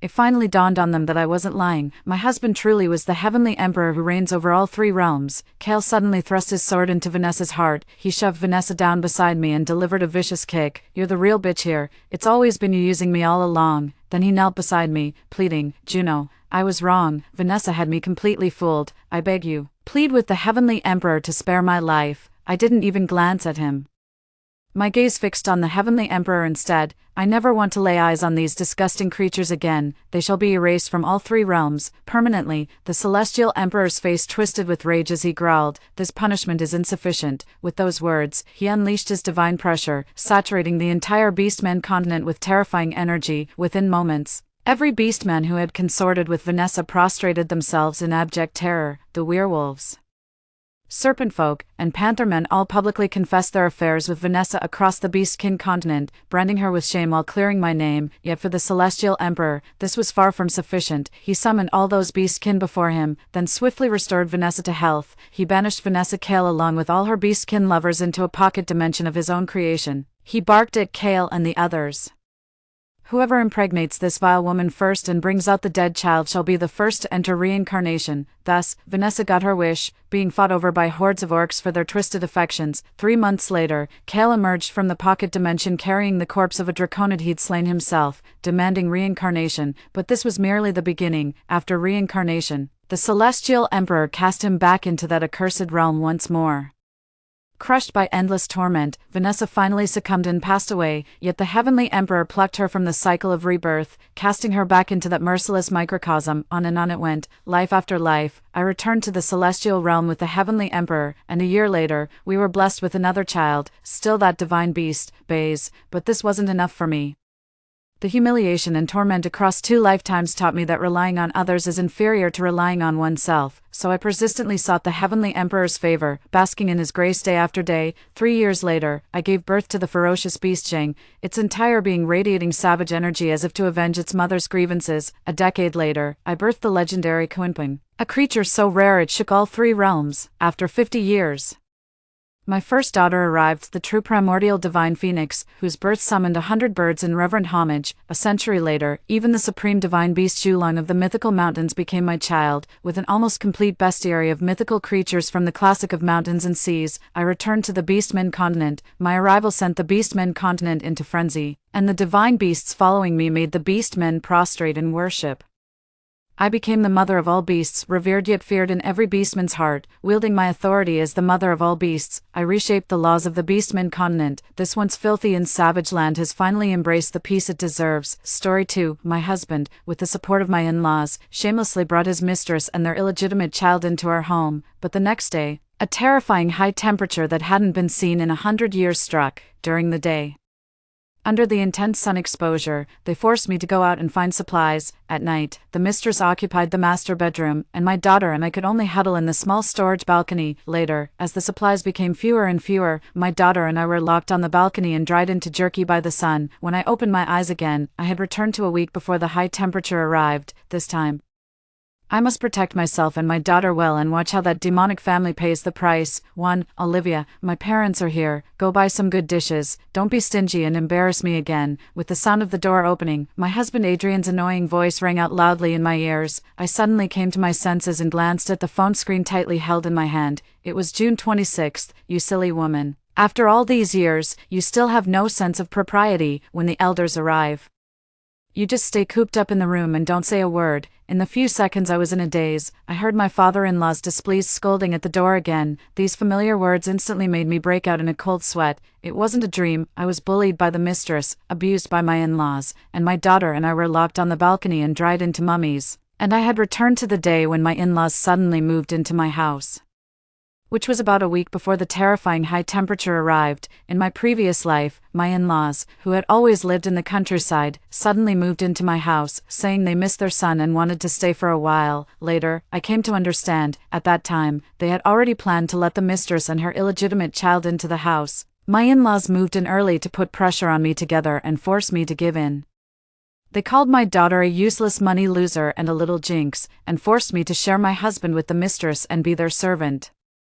They even wanted me to transfer the house that I bought together with my husband to the mistress, so that their illegitimate child could go to school in a good school district. Of course, I wouldn't compromise. Just as I was going to find a lawyer to solve the problem through legal means the next day, a terrifying high-temperature disaster that hadn't been seen in hundreds of years struck. It was as if there were suddenly a few more suns in the sky, roasting the earth. During the day, the earth instantly became a furnace. Once you went out, you would be sunburned at the least, and at the worst, you would die of dehydration in a very short time. With so many extra people in the house, the remaining supplies could only last for 2 or 3 days. Despite the danger, they forced me to go out and find food. Later, as the high temperature became more and more severe and it was impossible to go out, They tied up my daughter and threatened me to sleep with the men in the building in exchange for supplies, but even so, my daughter and I didn't even have a place to sleep at night. The master bedroom was occupied by my husband and the mistress, my daughter's room was taken by the illegitimate child, and the only remaining guest room was occupied by my in-laws, my daughter, and I could only sleep in the stuffy storage room on the balcony. Later, in order to save supplies, they locked us on the balcony and we were dried into mummies. What's even more hateful is that after the supplies were exhausted, they actually divided and ate the bodies of my daughter and me. Just thinking about the tragic deaths of my daughter and me in my previous life, my heart was instantly filled with anger like a barrel of gunpowder exploding. Heaven has given me another chance to start over. I must make Adrian's family pay for their crimes with their blood, too. I adjusted my mood a bit and walked out of the bedroom. I can't be too hasty. If I use force, I can't beat this family at all, and the terrifying high temperature is coming, and they will reap what they sow. Mom and Dad, I'm sorry. I just fell asleep. There are fresh fish and shrimp that I just bought in the refrigerator. I'll go and make dinner for you. I tried my best to put on a look of fear and trepidation, but my mother-in-law rolled her eyes and directly threw a large woven bag in her hand heavily at me. We came all the way here, and you're just going to make such greasy free things, braised pork, pork rib soup, and stewed pork knuckle. Also, quickly deal with these potatoes I brought. My father-in-law, who didn't see me come out to greet them, was already in a bad mood. He quickly picked up my mother-in-law's words and scolded me. Really? You spend my son's money and eat my son's food, but you're even reluctant to buy some meat. Sooner or later, I'll drive you, a wasteful person, out and let you suffer. Adrian and I started dating in our sophomore year of college, the year we graduated. My parents unfortunately died in a car accident. Adrian took the opportunity to propose to me, who was helpless at that time, and I agreed without thinking much. After marriage, he was obedient to me in everything. I thought I had met the right person in this life, so I gave him all the inheritance left by my parents for investment and helped him start his own company. Looking back now, his obedience to me after marriage was just for my parents' inheritance. I was really blinded by love back then. After getting the inheritance, Adrian immediately became a completely different person. Not only did he indulge in a dissolute life outside, but he even let his mistress and their illegitimate child enter the house and dreamed the absurd dream of having 2 wives. Okay, I'll go to the market to buy meat now. You guys take a rest first. I hated them so much in my heart that I wanted to strangle them right away, but I was still smiling gently on my face. The happier this family is now, the more miserable they will cry later. 3. Early the next morning, on the pretext that my daughter had a research and study activity, I took her away from home with a small suitcase, but before leaving, I secretly took my husband's ID card and mobile phone, and quietly installed several clear pinhole cameras in several hidden corners of the room. When I said I was leaving, my in-laws, who usually couldn't wait for me to stay at home as a nanny, didn't show any signs of anger. Instead, they showed a hint of secret joy. I knew that they were now thinking about how to bring the mistress and her illegitimate child to the house for a reunion. I left the house on the pretext of having something to do. Firstly, I needed to hurry up and prepare a shelter to deal with the terrifying high temperature. Secondly, I wasn't sure if the high temperature this time would arrive on the same day as in my previous life. In case the disaster came early, I had to let the mistress and her son come to my house in advance so that this whole family could be together and none of them could escape. Mom, why are you lying to Dad and Grandma and Grandpa? My daughter is already in the 1st grade of junior high school. She is very sensible, although she doesn't understand why I suddenly want to take her away with this excuse. She has always stood by my side unconditionally and will never expose me in front of my husband and in-laws. It wasn't until I took her to the car that she asked in confusion. I couldn't help feeling a pang of sadness in my heart. Lily, something very terrible will happen in a few days, and Dad, Grandma, and Grandpa will hurt us. Mom can only take you out to live.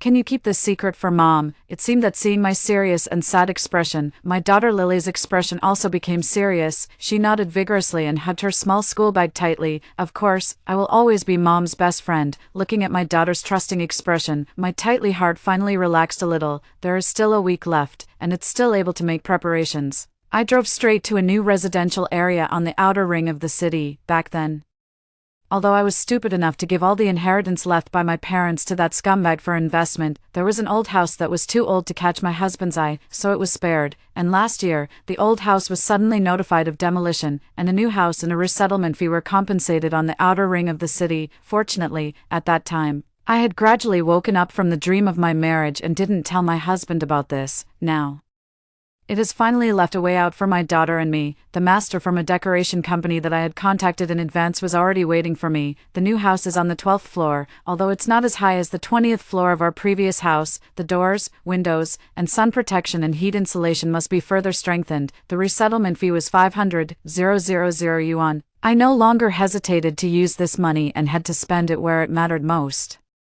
I directly asked the master to use the best materials to carry out the best sun protection and heat insulation treatment on the walls, and it had to be rushed. It must be completed within a week. When the master heard that money was not a problem, he was also very straightforward. He started measuring the dimensions immediately and promised me that he would definitely complete the project on time and with high quality. After that, I checked the house inside and out. Fortunately, it was a newly decorated house, and the quality was acceptable. I just needed to purchase some home appliances and furniture before my daughter and I could move in. After calculating the remaining resettlement fee in my hand, I took out my husband's mobile phone and ID card and borrowed money from all the lending platforms online. After transferring all the money to my card, I immediately deleted all the records. The scumbag man had a good credit. I successfully borrowed nearly 5 million yuan.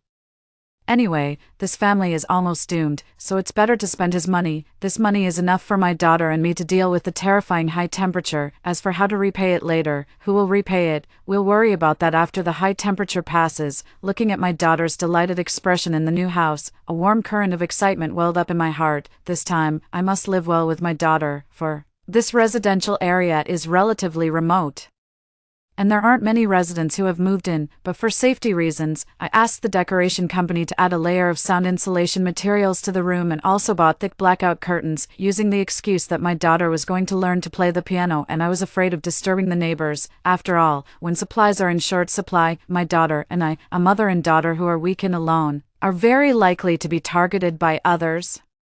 It's necessary to try our best to erase our living traces. After 2 days of shopping with my daughter, all the necessary furniture and home appliances were arranged. In addition to 3 large vertical air conditioners, I also purchased an air purification system, a water purifier and water purification tablets, as well as several small power generation devices and solar panels. After the terrifying high temperature arrives, the power supply in many places will be interrupted, so I must make full preparations. After preparing the large items, I didn't have time to rest and quickly went to the market to wholesale daily necessities and food ingredients. The first thing to buy was convenient food that was easy to store. I bought dozens of boxes of instant noodles, compressed biscuits, ham sausages, self-heating rice, freeze-dried vegetables, and dried goods such as mushrooms and kelp. Although the nutritional value of these things is reduced, they are the most important things to ensure the survival of my daughter and me. Then I bought several carts of fresh meat. I paid some handling fees and asked the boss to process them for me and cut them into small pieces and pack them in batches. In addition, there were the fish and shrimp, hot pot balls, ice cream, wontons, etc. that my daughter liked to eat. I stopped only when I estimated that the freezers were almost full. I also ordered a batch of barreled water, but I was afraid that the load-bearing capacity of my house was not enough, so I called several neighbors who hadn't moved in yet and said that I wanted to rent their houses on the pretext of preparing to use them as an office. Fortunately, the neighbor next door was an aunt I was familiar with when I was a child. She and her child had moved abroad, so she readily agreed to rent it to me. We have 2 households on 1 floor.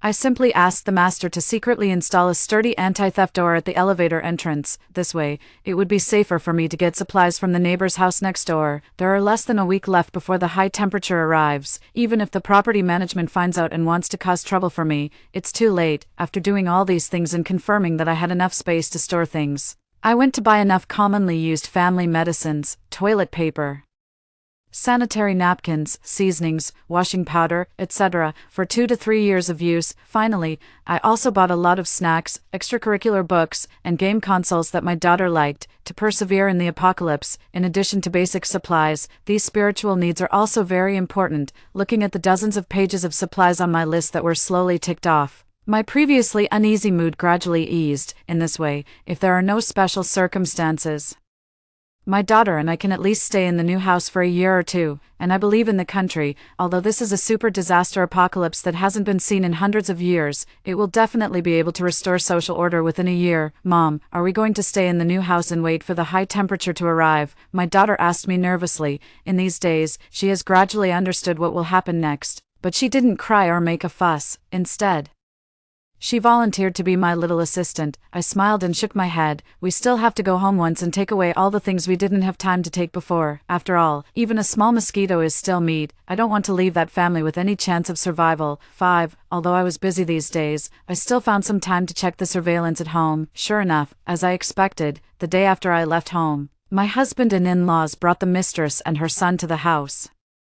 When Adrian saw my daughter and me suddenly coming back home, he was only shocked for a moment and then immediately put on a look of righteousness. Just in time, you're back. I was still struggling with how to introduce Grace to you. As he spoke, he skillfully put his arm around the waist of the mistress beside him, as if he was introducing his wife to an outsider. This woman named Grace leaned against Adrian's arms as she spoke, and looked at me with a provocative smile on her lips. Hello, sister, I'll be joining this family from now on. Please be more understanding. I couldn't help rolling my eyes in my heart. This mistress didn't study hard when she was a child. She must have watched too many cheesy TV dramas. She didn't know that the apocalypse was coming and was still competing with me here, seeing my expressionless and silent appearance. My mother-in-law probably thought I was going to lose my temper and start a quarrel. She immediately became anxious, quickly hugged the fat boy beside her into her arms, and gave me a fierce glare. Don't be ungrateful. After being married for so many years, you haven't even given birth to a son. In our hometown, you don't even have the qualification to divide the homestead. Our Adrian has a conscience and didn't divorce you.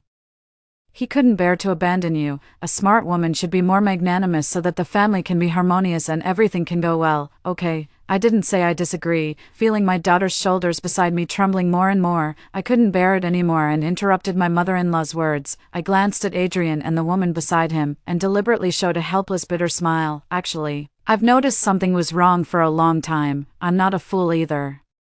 But what can I do? Grace is already here. From now on, we're all family. Let's get along well. When my father-in-law and mother-in-law heard me say this, they exchanged a look and were full of pride. In their eyes, it was reasonable for me, their daughter-in-law who had always been weak and easily bullied, to react like this. However, my husband didn't show any particular expression either. He just let out a long sigh. A deep sense of sorrow welled up in my heart. After enduring everything passively for so long, they thought I deserved to bear all this, even with my daughter still by my side. They were so brazen and didn't care about the child's feelings at all. In fact, I didn't plan to bring my daughter back at first, but my daughter seemed to have sensed everything a long time ago and insisted on coming back to accompany me. I'm starving, Grandma. I want to eat pig's trotters. I want to eat drumsticks. The chubby boy who was tightly held in my mother-in-law's arms suddenly started shouting and yelling. He broke free from my mother-in-law's embrace and picked up a toy on the ground and threw it around. Suddenly, my eyes tightened. The doll he was throwing in his hand was the most precious doll of my daughter. I immediately got angry and was about to step forward to stop him. Unexpectedly, my daughter beside me gently tugged at my hand. The next second, I was stunned for a moment.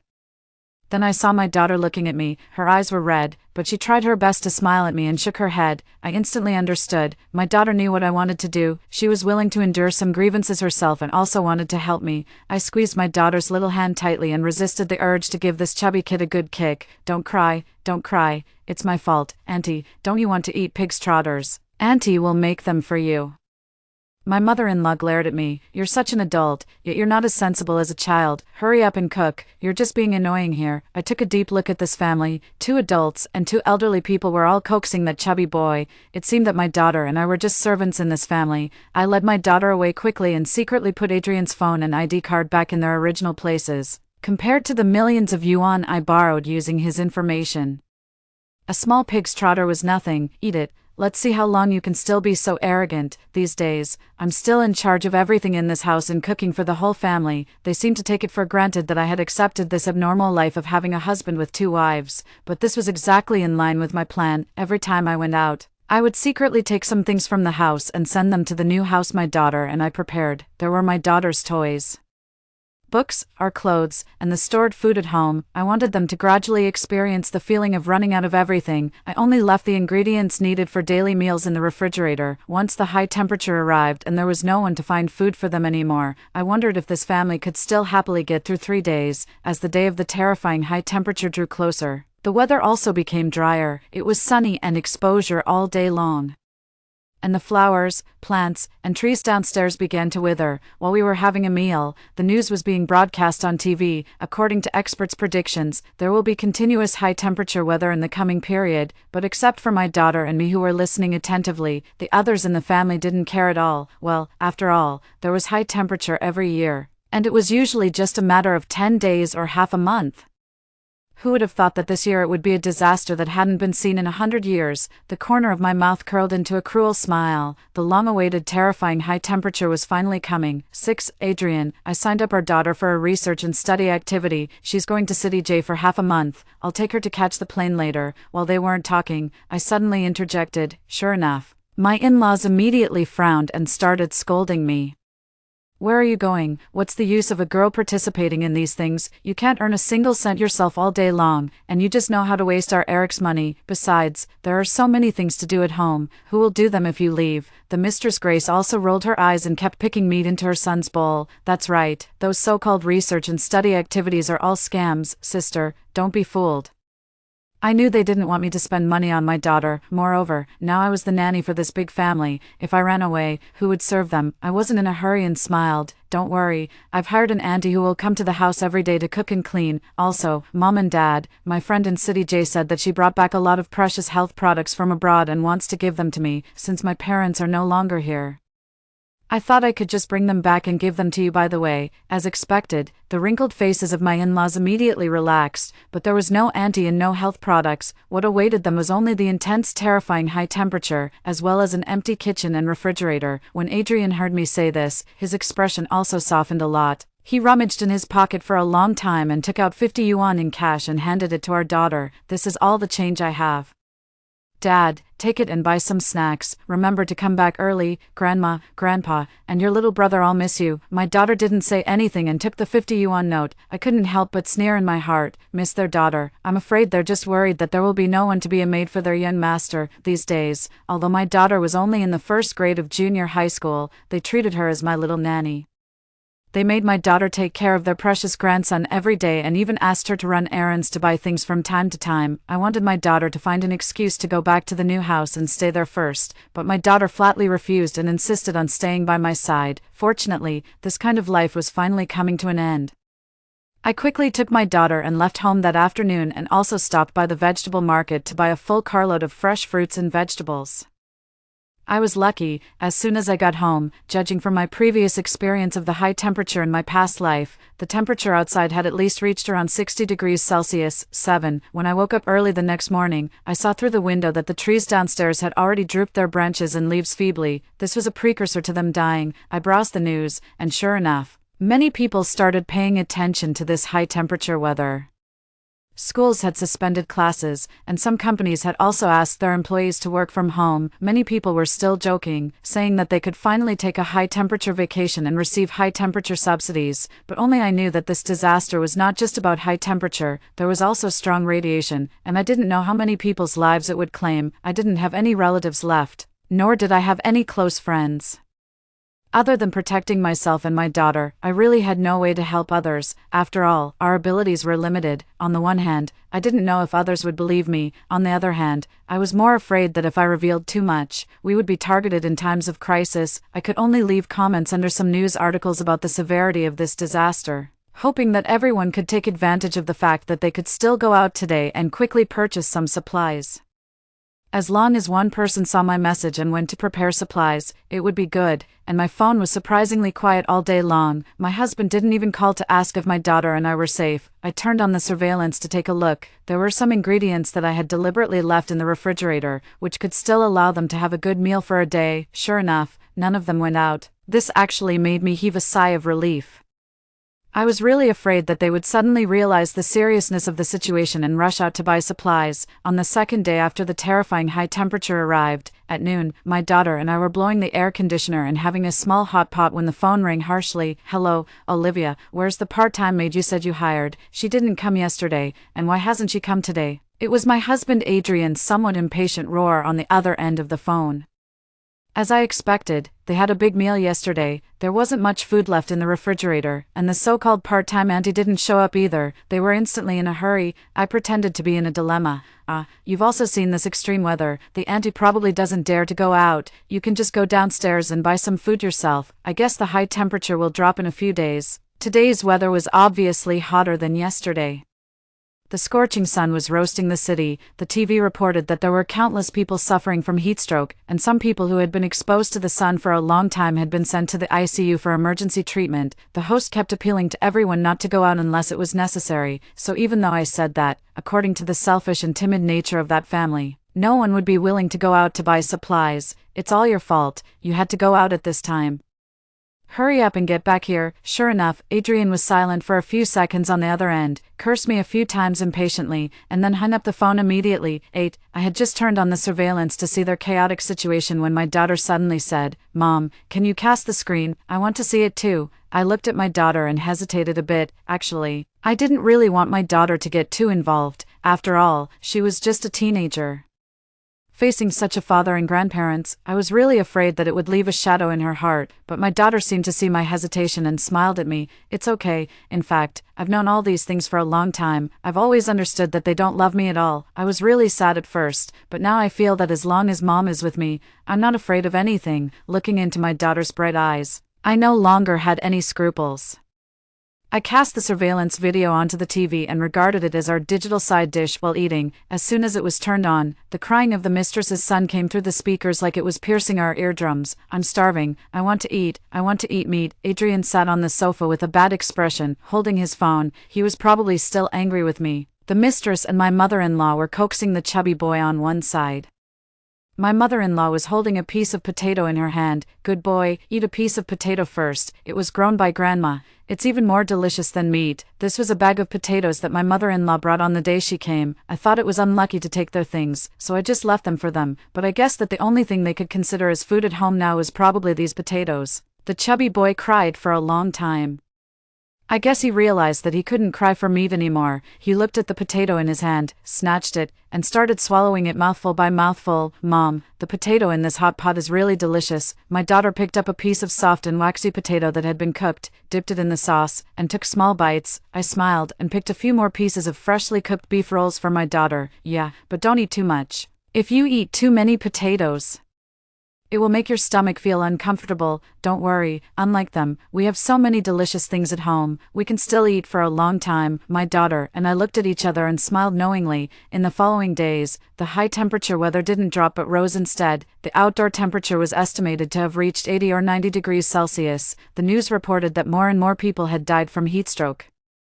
Except for a very small number of people who had special radiation-proof suits and could barely go out, ordinary people simply couldn't go out to buy supplies. "Olivia, aren't you coming back yet?" Even though they knew that they couldn't go out because of the terrifying high temperature, my in-laws and husband still called me repeatedly to urge and curse at me. "What can I do otherwise? Why don't you fly a plane to pick me up?" I was lying on the sofa watching TV and sneered.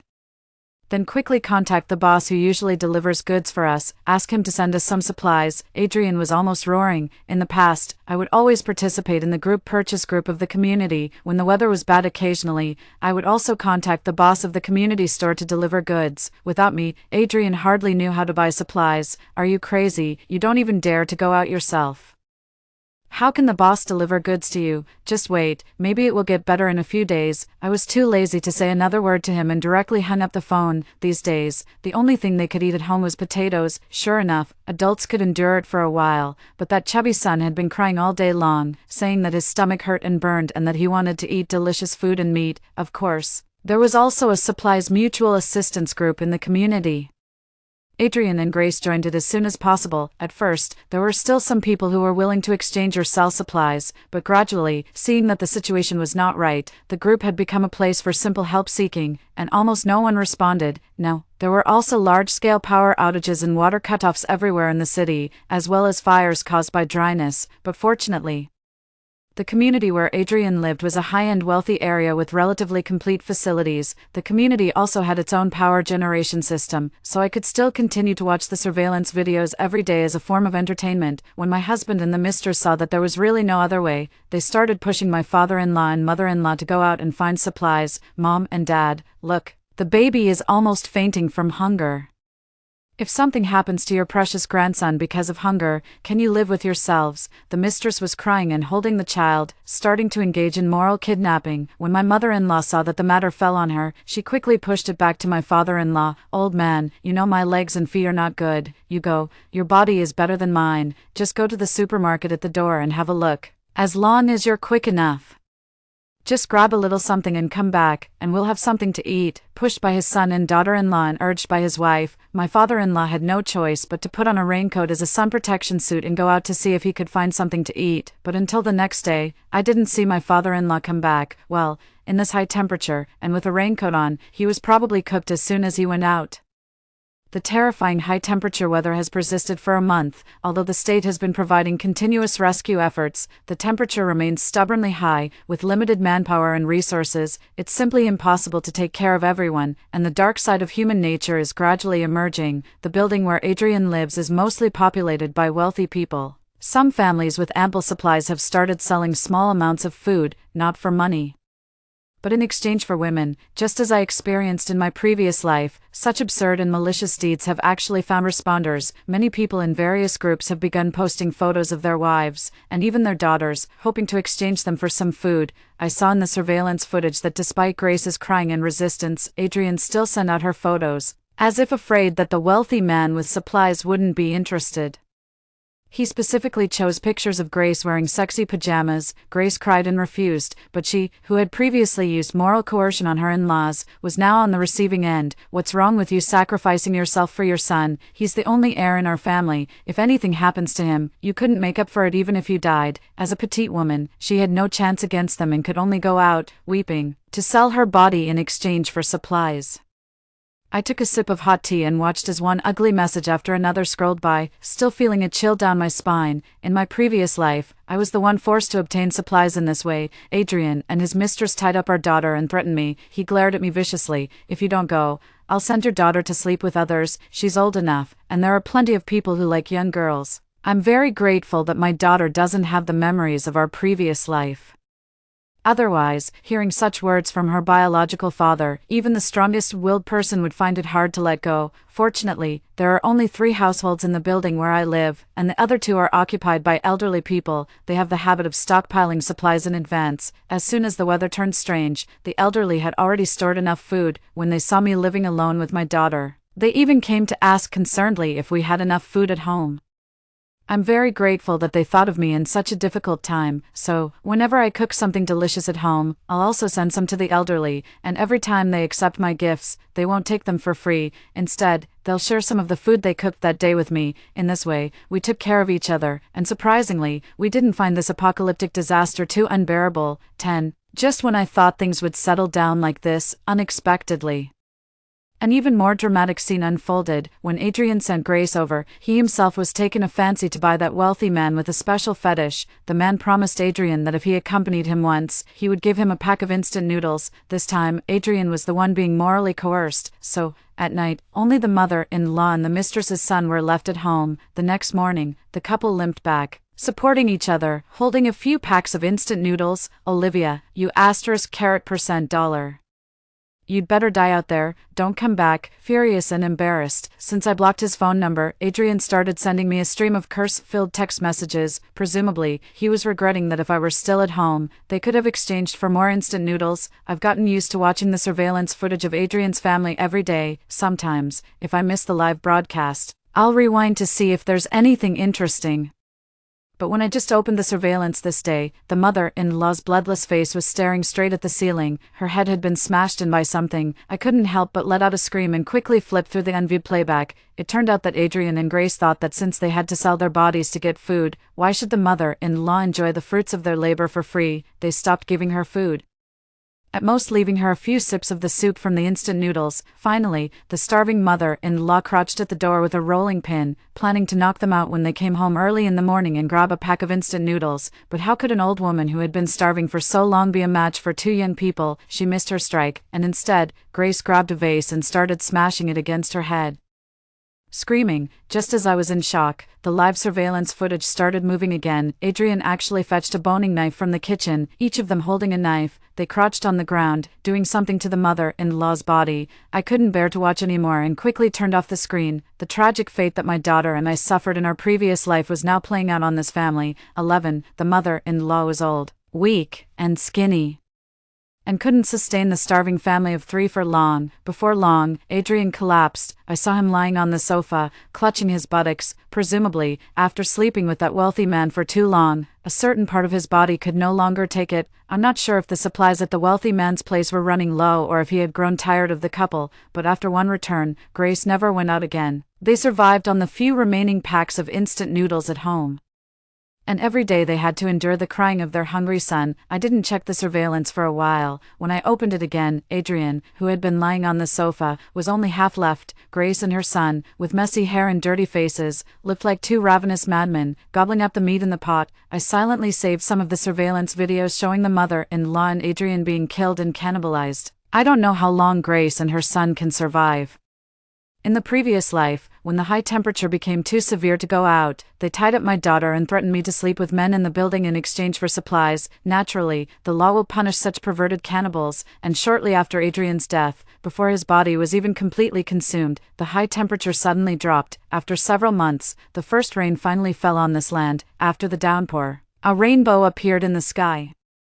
Many people wept with joy at the sight of it. The terrifying high-temperature weather had finally passed. The state never gave up. After the disaster ended, communication, water, and electricity were quickly restored, and social order gradually returned to normal. I don't know how many incidents like Adrian's family's occurred, but I believe that from now on, there will be no more. On the first day when it was safe to travel normally, I took the evidence I had saved and handed it over to the police. 12. Grace was taken away by the police from the survivor rescue station. She was arrested on charges of intentional homicide and malicious destruction of a corpse. I truly underestimated this woman's psychological resilience. After going through all this and cannibalizing 2 people, she still didn't go crazy. When she was arrested, not knowing that I had been monitoring them all along, she cried and pleaded with the police, saying that it was all done by other people in the building. She's likely to be sentenced to death. As for her child, although he also ate human flesh, due to his young age, he was sent to an orphanage. Adrian's family, thus, received the punishment they deserved. When the police called to thank me for providing strong evidence, I looked out the window at the gradually reviving greenery and let out a long sigh of relief. The anxiety that had been plaguing me for so long finally dissipated. Since Adrian and I were still legally married, I inherited all of his estate. I sold that terrifying house where 2 murders had taken place at a low price, moved to a new city, and started a new life with my daughter. With Adrian's money, I opened a small flower shop. Although it doesn't earn a huge profit, it can at least cover the daily expenses for my daughter and me. In fact, with Adrian's inheritance and the untraceable online loans I obtained, we don't have any financial problems. But it still feels good to reintegrate into society and have my own small business. My daughter has gotten rid of the shadows from her past family life. She has become significantly more confident and cheerful, made new friends, and has been maintaining top grades in school. The nightmare that haunted us has finally faded away. It turns out that after the storm, there really is a rainbow.